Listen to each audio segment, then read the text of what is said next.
ओम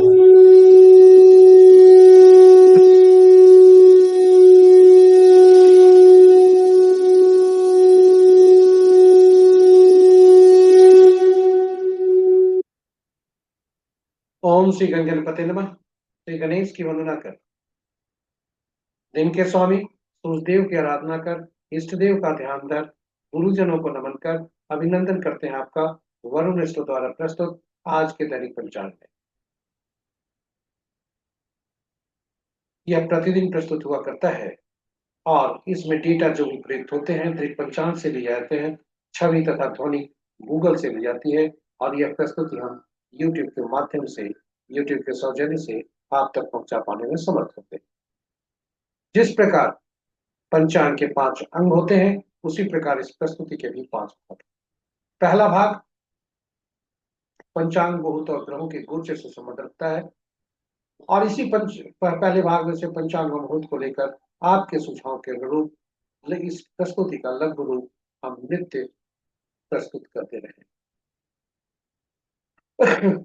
दूसरा भाग सितारे बोलते हैं और सितारे झूठ नहीं बोलते। जी हाँ, जन्म नक्षत्र के अनुसार आज कैसा दिन रहेगा, तारा बलम जिसे कहते हैं। और तारा बलम मुख्यतः नवतारा चक्र पद्धति पर आधारित है, जिसके आधार पर हम पूरे जीवन काल में अपने ग्रहों के बारे में जान सकते हैं। शुभ फल देंगे, उनके नक्षत्र कैसे फल देंगे, जिससे दशा महादशा का फल, जन्म कुंडली में बैठे ग्रहों का फल और विभिन्न व्यक्तियों से जो जुड़ेंगे उनसे कैसा फल प्राप्त हो, ये सभी जान सकते हैं। विस्तृत चर्चा प्रस्तुत। तीसरा भाग जन्म राशि के अनुसार आज कैसा दिन रहने के संकेत है, चंद्र बलम के अनुसार। चौथा चौघड़िया एक प्रकार का ज्योतिष मुहूर्त, किसी भी कार्य को में शुभता बनाए रखने के लिए इसका उपयोग किया जाता है। यह शुभ और शुभ काल दर्शाता है, काफी उपयोगी है और इसलिए यह किसी भी कार्य करने के लिए इसकी महत्ता अधिक हो जाती है, इसका उपयोग अधिक बढ़ जाता है। विस्तृत चर्चा प्रस्तुत। पांचवा और अंतिम भाग अंक ज्योतिष से संबंध। जी हाँ, हम अंकों के अंक में जन्म लेते हैं और अंक हमारे जीवन में बहुत सारे कार्य करते हैं। यहाँ जिस तरह सांस चलती है, अंक भी उसी तरह से हमें हमारे गुण को प्रभावित करते हैं, हमारे शारीरिक तत्वों को प्रभावित करते हैं और ऊर्जा को। तो ये काम ग्रहों को, अंकों को पहचानना, उन्हें समझना, उनका उनको जानना और उनको परख कर सही उपयोग करके जीवन में सुख ला सकते हैं। अंक काम करते हैं, यहाँ सही काम करते हैं और अंक बोलते हैं। किसी भी माह के विभिन्न तिथियों को जन्मे जातक के लिए आज का दिन कैसा होगा, यह भी हम अंक से जान सकते हैं। यहाँ तो विस्तृत चर्चा प्रस्तुति में इस प्रकार पांचों भाग जो है आपके लिए हम सहेज कर आपके लिए ज्ञानवर्धक, रोचक और उपयोगी बना करना है। कहीं जाइएगा नहीं, हमारे साथ बने रहेगा अंत तक। और यदि इस प्रस्तुति को आप पहली बार यदि देख रहे हैं तो हमारे चैनल को सब्सक्राइब करना न भूलें, सब्सक्राइब जरूर कर लें, साथ ही साथ नोटिफिकेशन बटन को भी दबा लें ताकि हमारे हर प्रस्तुति सूचना आप तक पहुंच सके और आप उससे लाभान्वित हो सकें। प्रस्तुति को देखने के क्रम में यदि कोई सुझाव आपके पास आता है, नजर आता है, इस प्रस्तुति को और बेहतर बनाने के लिए इसे नोट कर हमारे यूट्यूब के कमेंट बॉक्स में शेयर। यह हमारे लिए एक प्रकार का शक्ति है और पारिश्रमिक।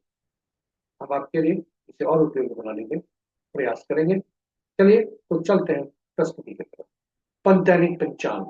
पंचांग आम बोलचाल की भाषा में शुभ और अशुभ मुहूर्त जानने का एक माध्यम है, किंतु इसकी महत्ता इतनी ही नहीं है। यह हमारे जीवन में अहम भूमिका अदा करता है, हम सबकी निर्णय क्षमता को सुदृढ़ करता है, आत्मबल बढ़ाता है। पंचांग प्रकृति और ब्रह्मांड की ऊर्जा के साथ संतुलन स्थापित करने में सहायक होता है, जिसके फलस्वरूप हम सबके जीवन में शांति, समृद्धि और सकारात्मकता का संचार होता है। अतः पंचांग का अनुसरण करके हम अपने जीवन को अधिक सफल और समृद्ध बना सकते हैं। तो चलिए आइए पंचांग की महत्ता को समझते हुए हम सब पंचांग को का अनुसरण करके अपने जीवन को अधिक सफल और समृद्ध, साथ ही साथ साझा करें प्रस्तुति को अपने मित्रों, परिजनों, शुभेच्छुओं के संग, ताकि उनके भी जीवन में उन्हें भी पंचांग का अनुसरण करके अपने जीवन में शांति, समृद्धि और सकारात्मकता का संचार सुनिश्चित करते हुए जीवन को अधिक सफल और समृद्ध बना सकते हैं। और उनके इस प्रयास में हम सब एक माध्यम बनकर तुल्य के भागी। इन शब्दों के साथ हम आपको ले चलते हैं श्री राम के का उच्चारण करते हुए प्रस्तुति। जय श्री राम, जय हनुमान। स्वागत है आपका प्रस्तुति के पहले भाग।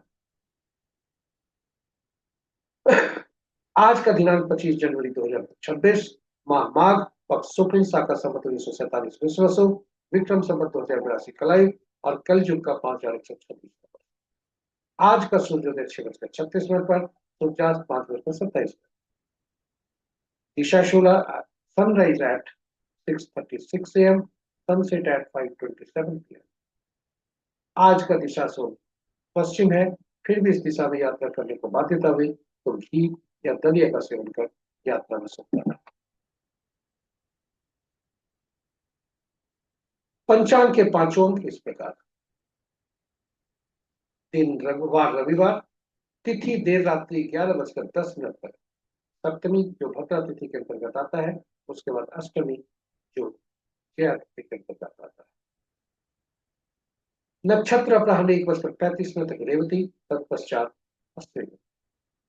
योग दिन के 11:46 तक सिद्ध, तत्पश्चात श्राद्ध। और करण दिन के 11:57 तक कर, और उसके बाद वनिज, और वनिज देर रात्रि 11:10 तक, 11:57 गलत है, 11:10 तक भद्रा वनिज, और उसके बाद वृश्चिक।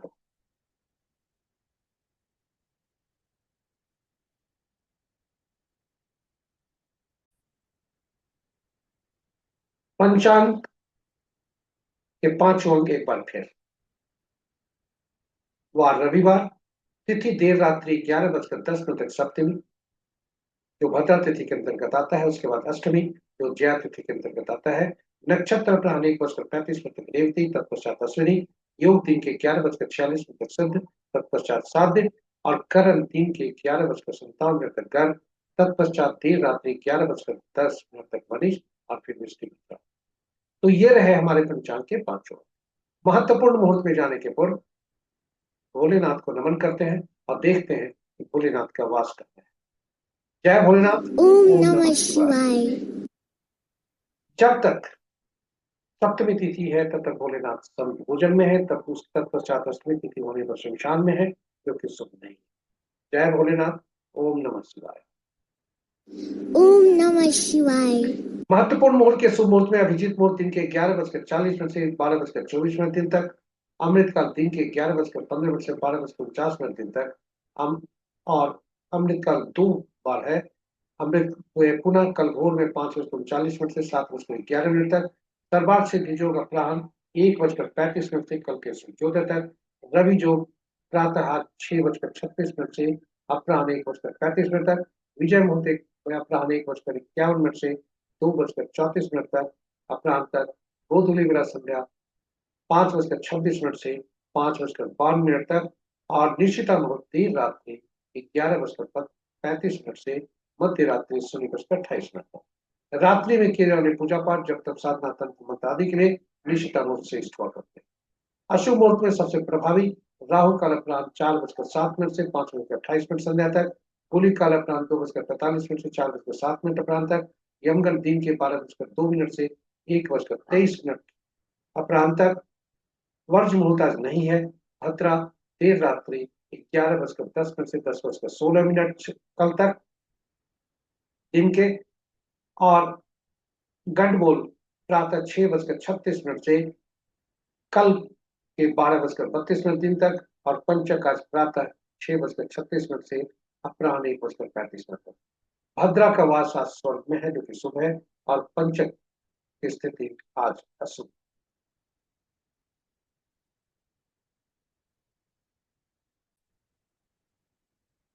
ग्रहों के आकाशीय स्थिति के बारे में ये इस प्रकार। आज के अंश के अनुसार सभी ग्रह मजबूत अवस्था में है, और शनि देव कमजोर अवस्था में है। आज राशि पर जो परिवर्तन चंद्रदेव का भी है। और राशि के अनुसार यदि देखा जाए तो मित्र से मंगल देव, बुध देव तथा शुक्र देव अस्त चल रहे हैं। राशि के अनुसार देखा जाए तो मित्र राशि में 2 ग्रह, शत्रु राशि में 3 ग्रह, सब राशि में 4 ग्रह और अपनी राशि में कोई ग्रह नहीं। शनि देव की राशि में 5 ग्रह, बृहस्पति की राशि में 2 ग्रह और चंद्र चंद्र मंगल शुक्र की राशि में कोई ग्रह नहीं। शेष ग्रहों की राशियों में एक एक ग्रह।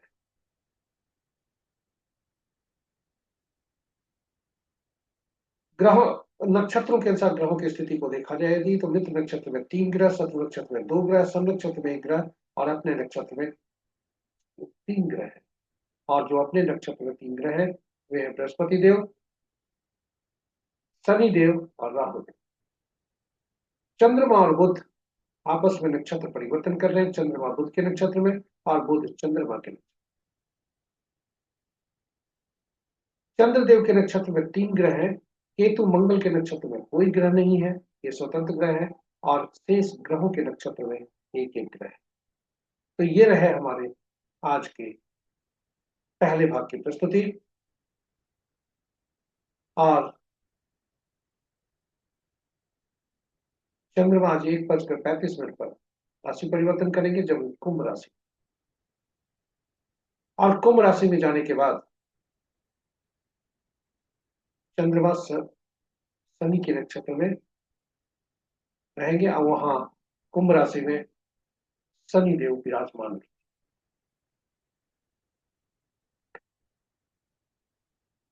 पंचांग के दूसरे भाग आपका स्वागत है। तारा बलम, यहाँ सितारे झूठ नहीं बोलते, सितारे बोलते भी हैं, झूठ नहीं बोलते। आपके तारा बलम के समक्ष जो नक्षत्रों के नाम हैं वे चंद्रमा के गोचर से संबंध रखते हैं और चंद्र तारा बलम के नीचे जो नक्षत्रों के नाम है वह हमारे जन्म नक्षत्र से संबंध है। और इनकी जहां मिलान होती है हम अपने नक्षत्रों को पहचान कर जहां ये मिलते हैं उन्हें उन्हीं को हम चिन्हित करते हैं और चिन्हित करके हम आप आज का अपना फल देखते हैं। कुल 9 तरह के परिणाम हो सकते हैं। 9 ग्रह, 9 तरह के परिणाम। जी हाँ, आज का हमारा आपका तारा जन्म, संपर्क, विपत, क्षेम, प्रत्यरि, नैभली, मित्र या मित्र में हो सकता है। जब भी हमारा तारा संपर्क, क्षेम, साधक, मित्र या मित्र में हो तो शुभ फल की ओर इंगित करता है। वहीं जन्म, विपत, प्रत्यरि और नैथली में हो तो अशुभ की तरफ, अशुभता की तरफ बताता है।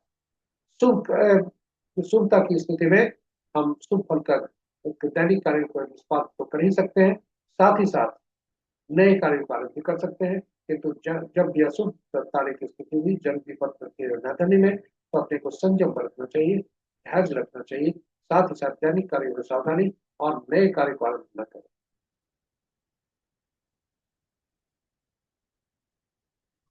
इस प्रकार कोई भी उत्साह पूर्वक इन अशुभ तारों को शुभ तारों में परिवर्तन करने का भी जोखिम न लेने की हम सलाह देते हैं।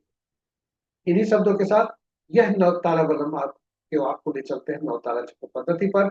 नौ तारा चक्र यह मुख्यतः नव तारा चक्र पद्धति पर आधारित है और नव तारा चक्र पद्धति मूलतः इस सिद्धांत पर काम करती है कि ग्रहों के मन नक्षत्र होते हैं, नक्षत्रीय ग्रह के फल देते हैं, ग्रह अपना फल नहीं देते। तो यह प्रश्न उठता है 27 नक्षत्र हैं, 9 ग्रह हैं, कौन से नक्षत्र किस ग्रह के फल देंगे या कौन से ग्रह किस नक्षत्र के फल पाएंगे।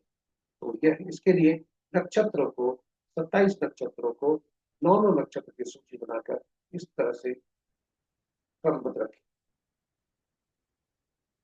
3 श्रेणियां बनी और 3 श्रेणियों में इस तरह से नक्षत्रों को रखा गया और ग्रहों को महादशा के क्रम में रखा गया। पहला ग्रह केतु, दूसरा ग्रह शुक्र, तीसरा सूर्य, चौथा चंद्रमा, पांचवा मंगल, छठा राहु, सातवां बृहस्पति, आठवां शनि, नौवां बुध। और इन नक्षत्रों को ग्रहों से जोड़ने के लिए पहला ग्रह जो बने हर श्रेणी में से पहला नक्षत्र जो हुआ उनका स्वामित्व इनको मिला। यानी पहला 10वां 19वां नक्षत्र का स्वामित्व केतु देव को, दूसरा 11वां 20वां नक्षत्र का स्वामित्व शुक्र देव को, तीसरा 12वां 21वां का सूर्य देव को, चौथा 13वां 22वां का चंद्र देव को और इसी क्रम में आगे बढ़ते हुए 9वां 18वां 27वां नक्षत्र का स्वामित्व बुध देव को। और यह सूची इस प्रकार आप इसे सहज कर सकते हैं, आप इसके लिए आपके लिए उपयोगी हो सकता है। अब प्रश्न उठता है कि फलित कैसे करें। तो फलित करने के लिए जब भी हम किसी जो हमारा नक्षत्र होता है, नक्षत्र को पहचान कर हम चिन्हित करते हैं, और नक्षत्र को चिन्हित करके संबंधित ग्रह को फिर पकड़ते हैं कि वो नक्षत्र से वो ग्रह कौन है, और यही ग्रह हमारा जन्म ग्रह कहलाता है। दशा महादशा, इसी दशा महादशा में हमारा जन्म हुआ होता है, और पिछले जन्म में इसी दशा महादशा में हमारी मृत्यु हुई है। तो पहला ग्रह चंद्र जो भी बने वह मिश्रित फल देते हैं। उस दिन उन्हें अशुभता की श्रेणी में रखा जाता है, और वहां से घड़ी की सुई की दिशा में आगे बढ़ते हैं, बुध तक जाते हैं, फिर वापस केतु से यात्रा आरंभ करके उस ग्रह के पहले तक यात्रा समाप्त होती है। तो पहला ग्रह जो बनता है वो पीड़ादायक, उसके बाद दूसरा, चौथा, छठा, आठवां और नौवां ग्रह जो होते हैं वे शुभ फलदायी होते हैं, और पहला, तीसरा, पांचवा, सातवां अशुभ फलदायी होते हैं। और उनकी शुभता और अशुभता की मात्रा जैसे जैसे उनकी संख्या बढ़ती जाती है वैसे वैसे बढ़ता जाता है। और इस प्रकार यह सूची इस प्रकार है। आप इसे सहेज कर रख सकते हैं। फल देने में आप देखें कि पहला, तीसरा, पांचवा, सातवां यह सुफलदायी है, दूसरा, चौथा, छठा, आठवां, नौवां ये सुफलदायी है। यदि इस तरह से हम ग्रहों को पहचान गए कि कौन सा ग्रह शुभ है, कौन से ग्रह शुभ है, तो क्या दशा महादशा का फल हम नहीं जान सकते? जान सकते हैं। और यह अवधि हम अवधि देखकर जन्म कुंडली में यह देख सकते हैं कि कौन सा ग्रह हमारे लिए सुफलदायी होगा, कौन सा सुफलदायी, कौन सा दशा महादशा का फल सुखदायी होगा, कौन सा अशुभदायी।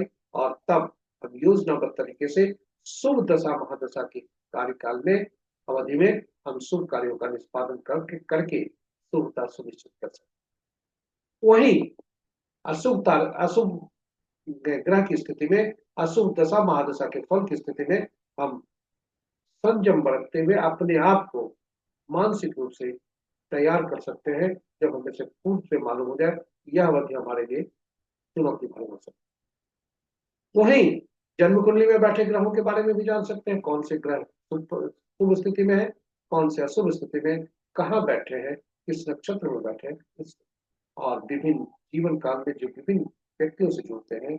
यदि अशुभ ग्रह के नक्षत्र में बैठे जन व्यक्ति के साथ हम ज्यादा संपर्क करते हैं, उनमें पार्टनरशिप करते हैं, तो हमें लॉस होने की संभावना ज्यादा होती है। वहीं ठीक इसके विपरीत शुभ तारों के नक्षत्र में जन्मे व्यक्ति, शुभ नक्षत्र में जन्मे व्यक्ति से यदि हम जुड़ते हैं तो वो हमारे लिए सुखदायक है। इस प्रकार हम जीवन काल के बारे में जान सकते हैं।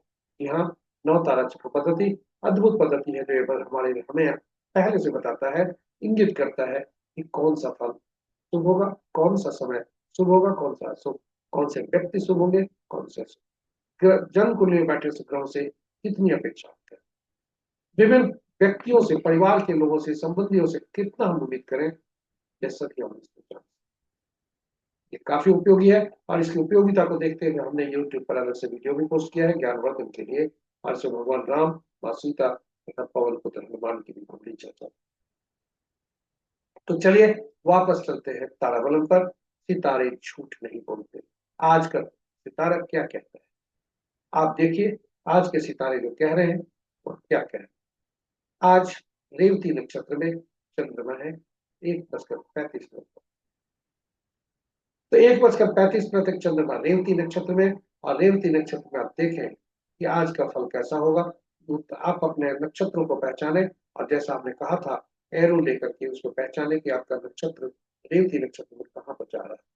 यदि आपका तारा आज उदाहरण स्वरूप पूर्वी आपका जन्म भरनी पूर्वा फाल्गुनी या पूर्वा नक्षत्र में हुआ है तो मित्र की ओर इंगित करता है। वहीं यदि पुनर्वसु विशाखा पूर्वा भद्र पद में है तो विपद की ओर इशारा करता है। और दूसरा पद जो अवधि होती है वह होती है 1:35 के बाद। तो 1:35 के बाद का जो होता है, यदि आपका जन्म भरनी पूर्वा फाल्गुनी या पूर्वाषाढ़ नक्षत्र में हुआ है तो अति मित्र है। वहीं यदि आपका जन्म पुनर्वसु विशाखा या पूर्वा भाद्रपद में है तो छीन की ओर इंगित करता है, दोनों सूत्र। और साथ ही साथ आज जिस व्यक्ति के लिए सावधानी का है वह कृतिका, उत्तरा फाल्गुनी, उत्तराषाढ़ नक्षत्र में जातक के लिए पहला जो पद होगा 1:35 तक वो सावधान रहे। अधिक जो शुभता, अति अशुभता है वह है।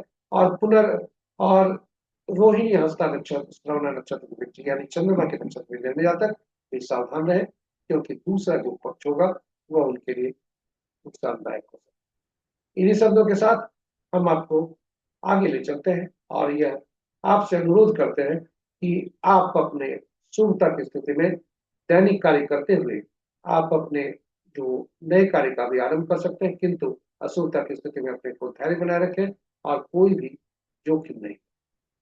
किताबों में जो लिखा है वो प्रश्न उपाय आपके सुझाव के अनुसार हम प्रश्न जरूर करेंगे ज्ञानवर्धन के लिए, किंतु हम इसे आपको इसको उपयोग करने का सलाह नहीं देते। आज का किताबों में जो लिखा है कि आज का तारा यदि जन्म में है तो पीला कद्दू पत्ते वाली सब्जी का दान, विपत में तो गुड़ का दान, तत्तरी में तो नमक का दान, और न्यायधन्य है तो प्याज, वो प्याज जरूर। इस प्रकार हम आप यह उपाय बिल्कुल न करके जोखिम नहीं लें, धैर्य रखें, समय कट जाएगा, शुभ समय आएंगे। इन्हीं शब्दों के साथ हम आपको ले चलते हैं तीसरे भाग में। राशि के अनुसार आज कैसा दिन होगा। चंद्रमा भी मीन राशि में है, जब वो मेष राशि में जाएंगे, जी हाँ, जब वो मेष राशि में जाएंगे इनका राशि परिवर्तन होगा। अपराह्न 1:35 पर चंद्रमा मीन राशि से मेष राशि में जाएंगे। तो जब तक मीन राशि में है तब तक कैसा।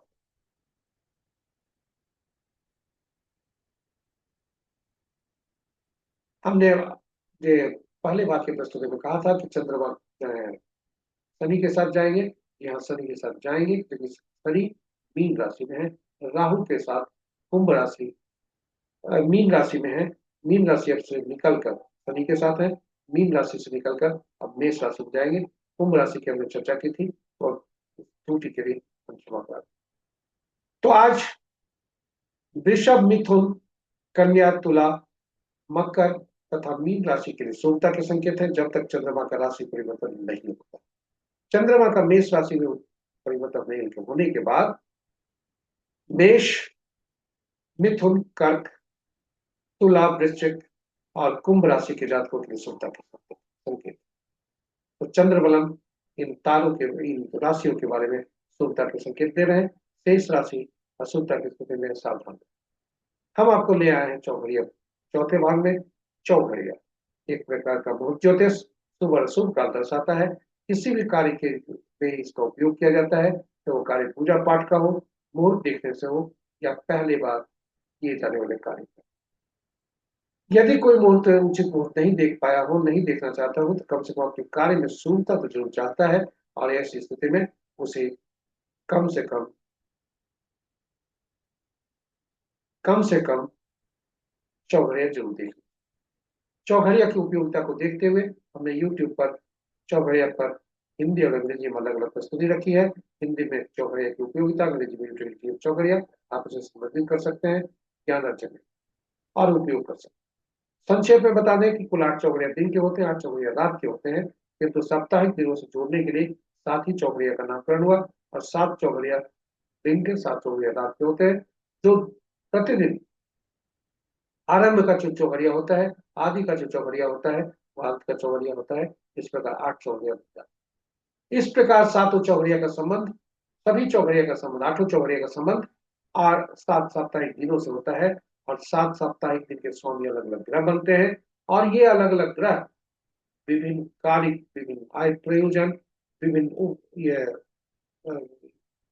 कार्यों के लिए, विभिन्न उद्देश्यों के लिए उपयुक्त हुआ करते और फलदायी होते हैं। इसलिए सभी 8 चौघड़िया का संबंध विशेष ग्रहों के भी कार्यों से संबद्ध हो जाता है। इस प्रकार हम चौघड़िया का उपयोग कर सकते हैं, किंतु चौघड़िया का उपयोग करते समय हमें सावधान रहना चाहिए कि दिन का चौघड़िया, कोई भी चौघड़िया अशुभता से व्याप्त न हो। दिन में वार बेला और काल बेला और राहु काल से ग्रसित हो सकता है, वार बेला, काल बेला और राहु काल से, और रात्रि का काल रात्रि। जब भी चौघड़िया सुविधा से यदि व्याप्त हो तो उसे त्याग करके हम आगे बढ़ सकते। अनुभव के आधार पर हमने पाया है कि दिन में सूर्य देव का प्रभुत्व रहता है। सूर्य देव के दिन में उनके आपकी प्रभुता रहती है, इसलिए और शनि देव से उनकी कटुता रहती है। तो अतएव शनि का जो चौघड़िया है प्रतिदिन काल बेला से कर, और काल बेला से कर शनि देव का चौघड़िया धनोपार्जन के लिए उपयुक्त है, इसमें कहीं बाधा नहीं। अब उसके बाद रात्रि चंद्रमा का प्रभुत्व। चंद्रमा से बुध नाराज, इसलिए बुध का चौघड़िया प्रति रात काल रात्रि से, और इस इन प्रति रात ये हमने अनुभव के आधार पर पाया है, इसलिए हम आपसे साझा करते हैं। तो चलिए आज देखते हैं कि आज का तारीख, आज का चौघड़िया क्या क्या है। आज दिन रविवार का उद्वेग सूर्य देव का दिन उद्वेग चौघड़िया से दिन आरंभ है, उद्वेग चौघड़िया से समाप्त है। और आप देखें कि तो दिन के 10:40 से 12:02 तक वार अमृत वसन को चौघड़िया जो कि वार विला से ग्रसित है। काल चौघड़िया जैसा आपने कहा था वह काल विला से ग्रसित है 12:02 से 1:23 तक। और उद्वेग चौघड़िया अंतिम जो चौघड़िया उद्वेग का है जो संध्या के समय का है, 49 के समय का है, और 4:07 से 5:28 तक वह राहु का समय। वहीं रात्रि में लाभ चौघड़िया जो एक रात्रि के 1:40 से 3:19 तक है, वह काल रात्रि से। इन चौघड़िया को प्रकार परित्याग करके आप शेष चौघड़िया का उपयोग कर सकते हैं। तो इस प्रकार चौघड़िया चौथे भाग की प्रस्तुति यहाँ पर समाप्त होती है। पांचवें भाग में आपको ले चलते हैं अंकों की।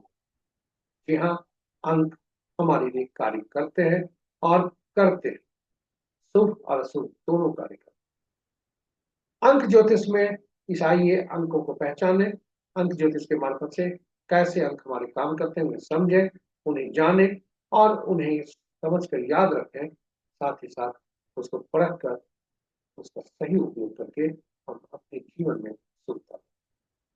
एक अंक ज्योतिष में 1 से 9 तक अंक उपयोग होते हैं। एक अलग, यहाँ एक अलग 1 से 9 तक,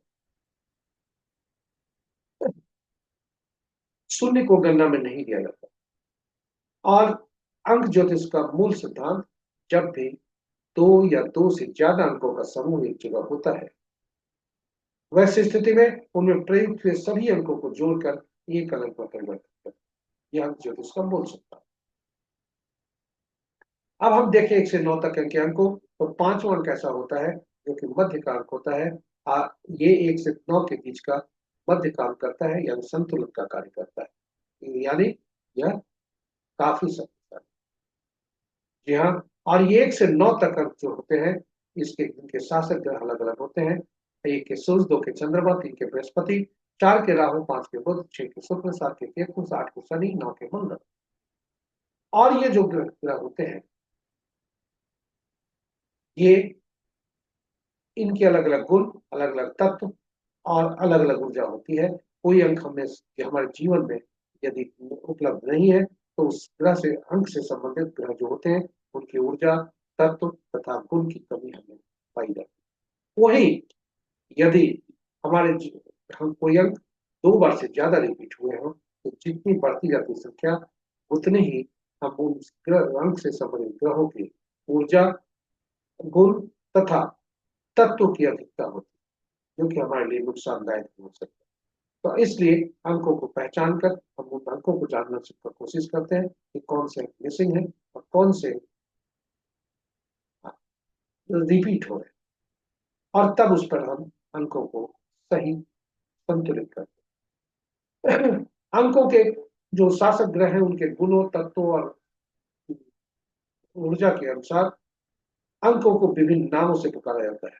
यहाँ 1 को राजा, सरकार या बॉस से, 2 को रानी या पार्टनर से, 3 को गुरु या सलाहकार से, 4 को शरारती तत्वों से या झूठ बोलने वाले, फरेबी या झांसा देने वाले व्यक्तियों से, 5 को राजकुमार से, 6 को मंत्री से, सुख सुविधा प्रदान करने वाले व्यक्तियों से, 7 को धर्मगुरु से, ऐसे व्यक्तियों से जिन्हें भविष्य में घटने वाली घटनाओं का पूर्वाभास हो, पूर्वानुमान हो, 8 को अधीनस्थ से, नीचे के तबके के लोग, नीचे तबके के लोग, नौकर चाकर और न्यायाधीश, 9 सेनापति से पुलिस डॉक्टर। इस प्रकार 1 से 9 ग्रहों को हमने देखा कि उनके कैसे अलग अलग नाम। यहाँ नाम को देखकर हम उन्हें आपस में तालमेल भी समझ सकते हैं। इससे चर्चा थोड़ी सी आगे करेंगे। हम जब जन्म लेते हैं तो हम में ईश्वर एक कुछ अंक हमें देते हैं जन्म उपहार के रूप में, और वह होता है जन्म तिथि। जन्म तिथि के रूप में अंक देते हैं, और वह जन्म तिथि में तिथि और माह और वर्ष हुआ करता है। तिथि और माह 1 या 2 अंकों का हो सकता है, वर्ष 4 अंक। और ज्योतिष ज्योतिष का मूल सिद्धांत कि सभी अंकों को एकल अंक में परिवर्तित करते हैं। और जब भी एकल अंक में या जन्म तिथि में 11, 22, 33 आता हो, एकल अंक बनाने के क्रम में या जन्म तिथि में, माह में, वर्ष में कभी भी 11 अंक आते हो, तो वैसी स्थिति में इसे पूर्व जन्म के आत्मा से संबंध होता है, जिसका कार्य इस जन्म में भी करने पड़ते हैं अपने कार्य।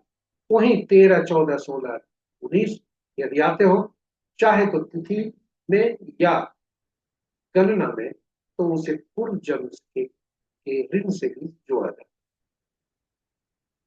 हमारा जो जन्म तिथि होता है मूलांक होता है, यानी हमारे आंतरिक व्यक्तित्व को दर्शाता है। इसे बोलचाल की भाषा में ड्राइवर कहते हैं। वहीं तिथि माह वर्ष को जोड़ते हैं तो हमारा भाग्यांक कहलाता है, जिसे बोलचाल की भाषा में कंडक्टर कहते हैं। जहां एक अंक में ही दोनों अंक होते हैं।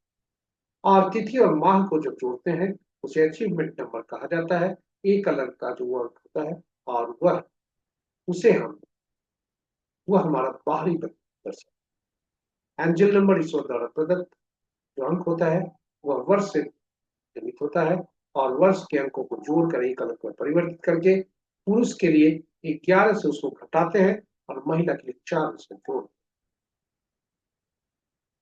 तो ये अंकों का जो ये सभी अंक जो है स्टैटिक होते हैं। अंक ज्योतिष का दूसरा मूल सिद्धांत, पूरा अंक ज्योतिष जो होता है यही ड्राइवर और कंडक्टर के इर्द गिर्द ही घूमता है, उसी के चारों तरफ घूमता है। इसलिए ड्राइवर और कंडक्टर का आपस में मेल होना जरूरी है। शत्रुता में इवन बस जब नहीं चल पाती, बस के चलने में कठिनाई होती है, बाधाएं होती है, तो हमारे जीवन में भी स्ट्रगल होगा अगर आपस में मित्र नहीं। इसी प्रकार यदि हम देखें कि कुछ परिस्थितियां ऐसी हो सकती है कि दैनिक जीवन में बस के ड्राइवर और कंडक्टर तो आपस में मित्र है, किंतु ऐसे पड़ाव पर कुछ पैसेंजर सवार हो गए जो कि मित्र नहीं, शत्रु है, तो वहां से बाधा बस को चलने में होती है। उसी तरह से हमारे जीवन काल में हम कुछ अंक ऐसा ले आते हैं किसी भी रूप में, तो वह हमारे लिए असुविधा की तरफ ले जाता है, बाधा देता है। तो सबसे पहले जानने का प्रयास करें कौन से अंक मिसिंग है, कौन से ज्यादा वाला है। जी हाँ, इसमें लो सुग्रीड का सहारा लेते हैं। ये इनका जो मूलांक है भाग्यांक तथा खास करके एंजल नंबर आदि याद रखें। आपके पास 2 बॉक्स पड़े हैं, एक एक में सभी 9 अंक लिखे हुए हैं, एक में कुछ अंक खाली। जहां पर जो सभी अंक जहां लिखे हुए हैं, जिसमें thought, will, action, intelligent, emotional, practical सभी लिखे हुए हैं, यह इंगित करते हैं कि वह प्लेन, जैसे थॉट का 4, 3, 8 है, उसी तरह से विल और एक्शन का है। इंटेलिजेंट का 4, 9, 2 है, उसी तरह से इमोशनल, प्रैक्टिकल का। आपके समक्ष दूसरे जो बॉक्स हैं जिसमें कुछ खाली है, वह जन्म तिथि से लिखा है। और जन्म तिथि के अनुसार आप देखें कि कोई भी अंक 2 बार से ज्यादा नहीं आया किंतु इनका 3 और 8 खाली है, और मूलांक इनका 7 है, भाग्यांक 4 है। यह याद रखेंगे कि इन्हें अगर कभी भी व्यवस्था करनी है अंक का, तो या तो 3 या 8 व्यवस्था करेंगे, बशर्ते कि वह ड्राइवर और कंडक्टर का शत्रु नहीं। तो जब भी ड्राइवर और कंडक्टर में आपस में शत्रु होगा, तो हमें ऐसे अंक की व्यवस्था करनी है जो इन्हें संतुलित कर सके, आपस में मित्र बन सके दोनों। और दूसरा, हम सोर्स कहां से करें। तो सोर्स ऐसे जगह से होना चाहिए, ऐसा सोर्स होना चाहिए जो कि पूरे जीवन काल में उपयोगी हो सके। तो यह होता है नाम। नाम, जन्म तिथि तो हमें ईश्वर देते हैं, लेकिन नाम हमें धरती के ईश्वर देते हैं, माता पिता। और ये नाम चिर होता है, स्थायी होता है, अस्थायी नहीं होता। तो वैसी स्थिति में कौन सा अंक होना चाहिए? आप कहेंगे ड्राइव, नाम में तो अंक कहां से आएगा, क्योंकि नाम में तो अक्षर होते हैं। जी हाँ, नाम में अक्षर होते हैं, हम अक्षर से सही। किंतु ना हर अक्षर के अंकीय मूल्य होते हैं। इस प्रकार नाम में भी अक्षरीय मूल्य से उसे परिवर्तित करके उसको नामांक निकाला जाता है और एक अंक में परिवर्तित किया जाता है, जिसका उपयोग किया जाता है। नाम का पहला अक्षर ही भी महत्वपूर्ण होता है, और इसलिए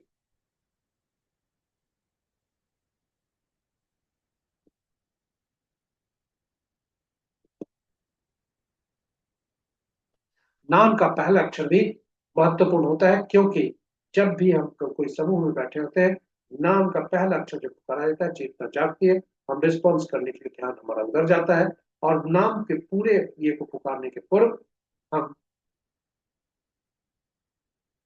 हम रिस्पॉन्स कर बैठते हैं। इसलिए नाम, यह अंकशास्त्र का नियम है कि नाम का पहला अक्षर भी मूलांक का शत्रु नहीं। अब हम देखते हैं कि शत्रु अंक कौन कौन है। तो इनका मूलांक यदि देखें, इनका आज हमने जन्म तिथि जो ली है, यह गूगल से लिया, शैक्षणिक उद्देश्य से लिया है। और ये इस व्यक्ति का जिसका हमने नाम दर्शाया है, उनका जो एक्ट्रेस है, फिल्म एक्ट्रेस मलयालम साउथ के, उनका यह जन्म तिथि है। और यह उनका उन्हें हार्दिक बधाई। शैक्षणिक उद्देश्य से इनके ये लिए हैं। और इनका जो नाम आता है वह 6 का आता है, और नाम का नामांक भी 6 पर जाता है। इनका ड्राइवर 7 पर, कंडक्टर 4 पर है। मिसिंग अंक 3 और 8 है। चलिए देखते हैं कि अंक शत्रु अंक कौन कौन है। इनके 1 के 8, 2 के 4, 6 8 9, 3 के 6, 4 के 8 9 4 2, 5 के कोई नहीं, 6 के 3 9, 7 के 7 9 3, 8 के 1 2 9 4 8, 9 के 6 4 2 8 9। तो 6 के साथ जो 7 इनका मूलांक है, इनका 7 का शत्रु 7 9 3 होता है। यानी इन्हें 3 की व्यवस्था नहीं करनी है। 3 जो अनुपलब्ध अंक है वो नहीं करें तो उत्तम। वहीं अगर भाग्यांक इनका देखें 4 है, और 4 का शत्रु 8 होता है, इसलिए 8 भी अगर मिसिंग है तो इनके लिए ठीक ही।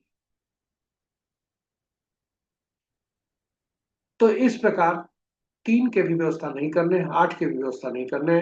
इनका जो अंक है, इसी जो अंक है उसमें हमें सुनिश्चित करना है कि कोई भी अंक जीवन में तीसरा बार न आए, ऐसा उपयोग कर।